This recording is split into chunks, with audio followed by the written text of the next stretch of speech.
আসসালামু আলাইকুম। আজ তোমাদের একদম প্রফেশনালভাবে হেয়ার কাট কীভাবে করবে, বিশেষ করে যারা নতুন পার্লার দিচ্ছ তাদের জন্য খুবই উপকার হবে। আর যারা ইউটিউব দেখে কাজ শিখছো, অনলাইনে কাজ শিখছো, তাদের জন্য খুবই হেল্পফুল হবে। তো প্র্যাকটিক্যাল তো অবশ্যই করতে হবে, যত বেশি বেশি প্র্যাকটিক্যাল করবে তত কিন্তু কাজের ধরনও সুন্দর হবে। তো জাস্ট একটু ধারণা দেওয়ার জন্য তোমরা এটা নোটও করে নিতে পারো।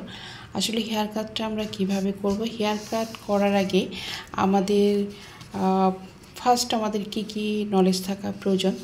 তো প্রথম অবস্থায় হেয়ার কাট করার আগে যেমন আমরা আমাদের হেয়ার কাট কিন্তু আমাদের মুখের সৌন্দর্য বাড়ায়, ঠিক তেমনি কিন্তু আমাদের হেয়ার কাট করার আগে মুখের গড়ন দেখতে হবে, চুলের কাট কেমন হবে, মুখের গড়ন অনুযায়ী কিন্তু চুলের কাটটা হয়।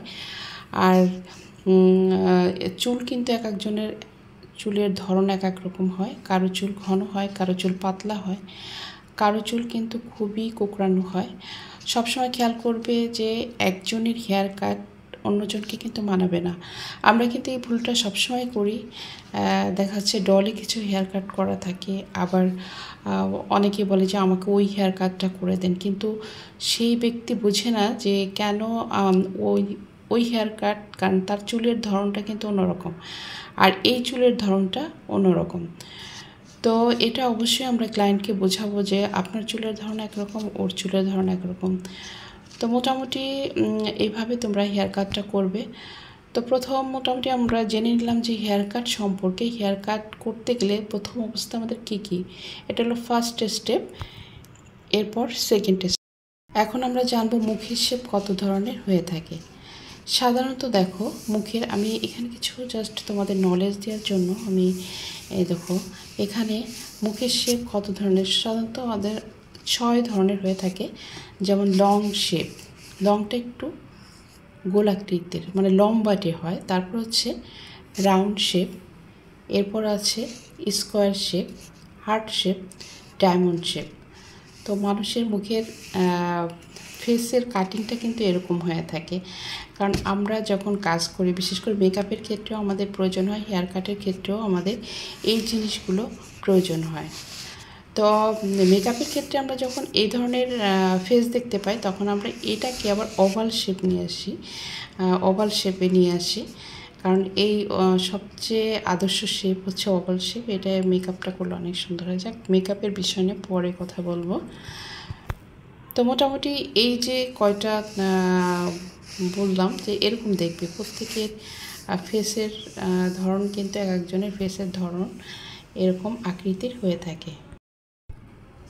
এখন হেয়ার কাট করার আগে কি লাগবে, আমাদের প্রয়োজনীয় কিছু উপকরণ প্রয়োজন হয়। যেমন অ্যাফ্রন লাগে, টেলকম চিরুনি লাগে।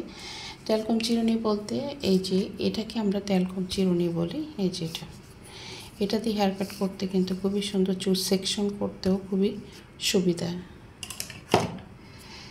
তারপর লাগে কেচি, পানি স্প্রে বোতল, পাউডার ও সেটিং ক্লিপ। এই কয়টা জিনিস কিন্তু আমাদের হাতের কাছে রাখতে হবে, কারণ এগুলো সেকশন করার ক্ষেত্রে প্রয়োজন হয়। আর পানি স্প্রে করে চুলটাকে একে ভিজিয়ে নেব।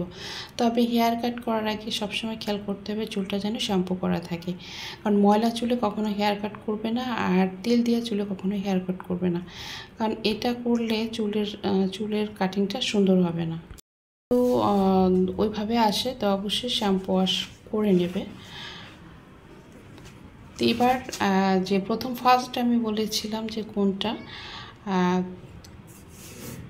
রাউন্ড শেপ, যেটা রাউন্ড শেপটা হচ্ছে কীরকম হয়, এটা কিন্তু গোল আকৃতির হয়। যাদের মুখ গোল তাদের চুলের কাটিং এমনভাবে কাটা উচিত যে তাদের মুখ আরও গোল না দেখায়। যদি চুল লম্বা হয় তাহলে অবশ্যই ডিপ ইউ হেয়ার কাট করা যাবে। গোলমুখে কিন্তু হেয়ার কাট করা যাবে, তবে লেয়ার কাট করলে গোলমুখে আর লম্বা দেখাবে। ছোট শেপে লেয়ার কাট করা যাবে। মোটামুটি যাদের গোল আকৃতির, আমি বোঝাচ্ছি, যাদের গোল আকৃতির গোল শেপের ফেস আছে তারা তোমরা পিছনে ইউ কাট করবে আর সামনে লেয়ার কাট করবে, তাহলে। এরপরে আসি ওভাল শেপ।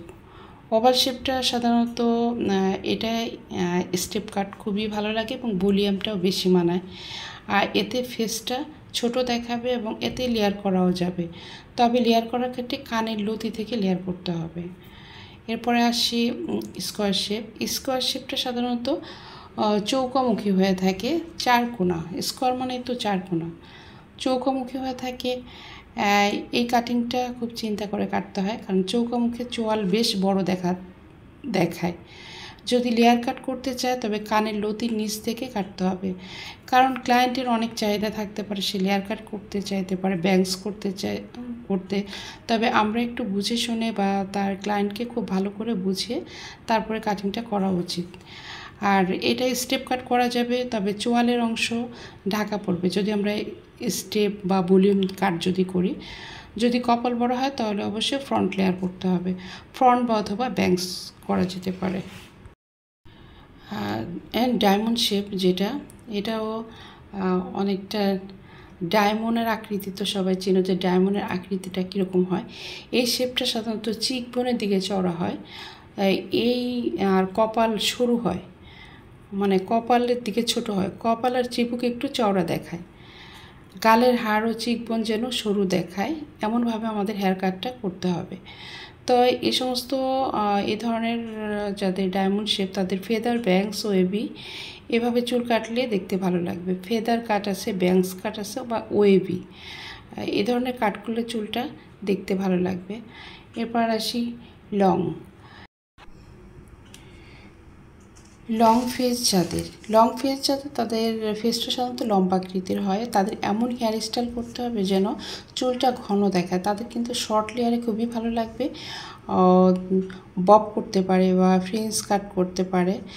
আর এই শেপটা আর তাদের চুলটা যেমন ফেসটা আরও একটু ছোট দেখায়, এটার জন্য আমরা সামনে থেকে একদম লেয়ার করতে পারি, সামনে থেকে একদম পিছন পর্যন্ত লেয়ারটা করতে পারি।